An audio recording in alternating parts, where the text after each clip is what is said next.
മക്കൾക്ക് നല്ല മാതൃക കാട്ടിക്കൊടുക്കേണ്ടവരാണ് മാതാപിതാക്കൾ.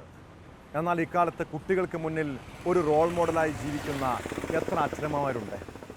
മക്കളുടെ മുന്നിലിരുന്ന് മദ്യപിക്കുകയും വീട്ടിൽ പ്രശ്നമുണ്ടാക്കുകയും ചെയ്യുന്ന പലരെക്കുറിച്ചും നമ്മൾ കേൾക്കാറുള്ളതാണ്. എന്നാൽ പാലക്കാട് പട്ടാമ്പിയിൽ ഒരു പിതാവ് പ്രായപൂർത്തിയാകാത്ത മകളെയും കുട്ടിയാണ് ബിവറേജ് ഔട്ട്ലെറ്റിൽ മദ്യം വാങ്ങാൻ പോയത്. രാത്രി 8 മണിയോടെ 10 വയസ്സ് മാത്രം പ്രായം തോന്നിക്കുന്ന പെൺകുട്ടിയുമായി അച്ഛനെത്തിയതോടെ ആളുകളുടെ എല്ലാം ശ്രദ്ധ അവരിലേക്കായി.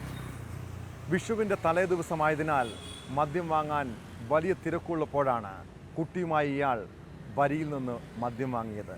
കള്ളുകുടിയന്മാരാണെങ്കിലും അവിടെ ഉണ്ടായിരുന്ന ചിലർക്ക് ബോധമുണ്ട് കേട്ടോ. കുട്ടിയുമായി മദ്യം വാങ്ങാനെത്തിയ അച്ഛനെ അവർ ചോദ്യം ചെയ്തു. രംഗം വഷളാകുമെന്ന് കണ്ടതോടെ അയാൾ ഉടൻ സ്ഥലം വിടുകയും ചെയ്തു. ഇങ്ങനെ മദ്യപാനികളുടെ ഇടയിലൂടെ സ്വന്തം മകളുമായി ബിവറേജിൽ പോയ ആ അച്ഛനെ എന്തു വിളിക്കണം? അയാൾക്കെതിരെ നിയമ നടപടിയാണ് സ്വീകരിക്കേണ്ടത്.